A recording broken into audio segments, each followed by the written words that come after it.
हार हो जाती है जब मान लिया जाता है। जीत तब होती है जब ठान लिया जाता है।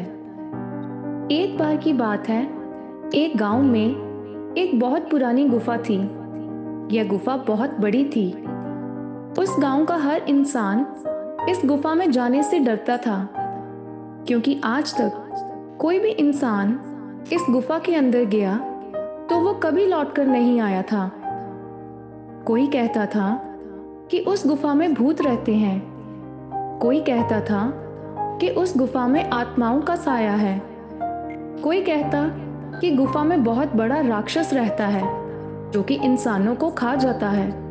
तो कोई कहता कि उस गुफा में बहुत सारे जंगली जानवर रहते हैं। उस गुफा के बारे में हर इंसान गांव में कोई ना कोई बात करता रहता था।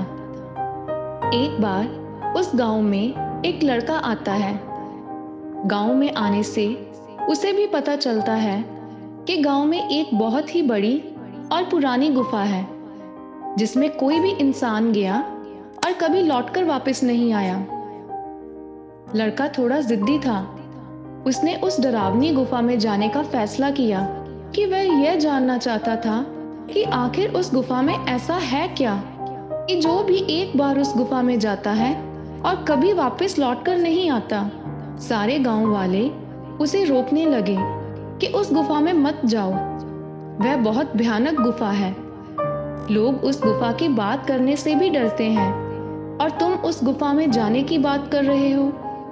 तो लड़का कहता है, मैं नहीं डरता किसी से, मैं तो उस गुफा में जरूर जाऊंगा। अगले दिन ही लड़का उस गुफा के लिए निकल लेता है और गुफा में जाना शुरू करता है। जैसे ही वह गुफा में आगे आगे जाता है, अंधेरा बढ़ता जाता है। अभी वह गुफा में आगे आगे चल ही रहा था तो कोई पीछे से उसे धक्का मार देता है, जिसकी वजह से वह नीचे गिर जाता है। पर वह हार नहीं मानता और दोबारा खड़ा हो जाता है। वह खड़ा होकर देखता है कि उसके सामने दो इंसान खड़े हैं। वह लड़का उन दो इंसानों से पूछता है कि तुम यहाँ कैसे और क्यों? तो वो दो इंसान उस लड़के को गुफा के और अंदर लेकर जाते हैं। वह लड़का जैसे ही उस गुफा के अंदर जाता है और देखता है तो उसकी आंखें फटी रह जाती हैं और वह हैरान हो जाता है। वह देखता है कि गुफा में सारी सुख सुविधाएं हैं, सोना, चांदी, पैसा, धन, दौलत, सब कुछ है। जितना एक इंसान की जरूरत का सामान होता है वह सब वहां था। तभी उस लड़के ने उन दो इंसानों से पूछा कि तुम लोग जब अंदर आए गुफा के तो फिर बाहर क्यों नहीं गए? तो वह दो इंसान कहते हैं कि गुफा के अंदर ही इतनी सुख सुविधाएं हैं कि हमें बाहर जाने की जरूरत ही नहीं पड़ी। तब लड़का उनसे पूछता है, तुमने मुझे धक्का क्यों मारा था? तो वो दोनों कहते हैं कि जो भी इस गुफा में आता है तो हम उसे धक्का दे देते हैं ताकि वह डर के मारे इस गुफा से भाग जाए। लेकिन तुम डरे नहीं, तुम फिर खड़े हुए, इसलिए हम तुम्हें अंदर ले आए।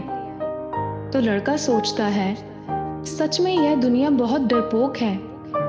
इतना डर डर के जी रहे हैं कि यह लोग भूल ही गए कि डर के आगे ही तो जीत है। जिस जीत को वह हर जगह तलाश कर रहे हैं वो कहाँ मिली? डर में मिली। अगर उस गांव का कोई भी इंसान अपने डर को डराकर हिम्मत से इस गुफा में आ गया, उसकी जिंदगी बन जाएगी। तो दोस्तों, इस कहानी का यह मतलब है कि हम लोग किसी भी बड़े या खतरनाक काम को करने से पहले बहुत डरते हैं। इतना डरते हैं, इतना डरते हैं, डर के मारे उस काम पर अमल करना तो दूर, उसके बारे में सोचना ही छोड़ देते हैं। यह तो वही बात हुई कि बड़ा पहाड़ देखकर डर के मारे पहला कदम ही नहीं उठाया तो पहाड़ी की चोटी पर कैसे पहुंचेंगे? सफलता हमेशा उन इंसानों को ही मिलती है जिन्होंने अपने डर को हराकर आगे निकलना सीखा है। अगर आप पहला कदम ही नहीं उठाओगे तो अपने डर से कभी नहीं जीत सकते।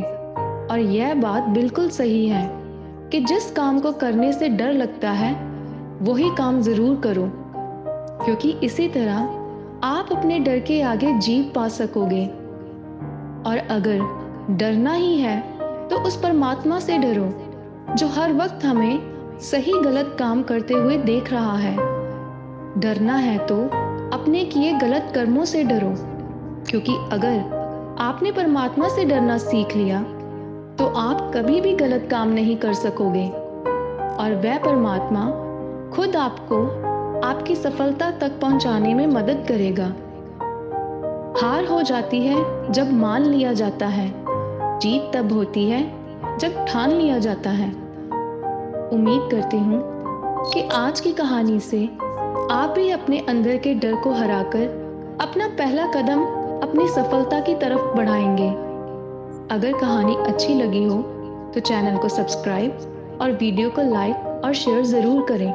धन्यवाद।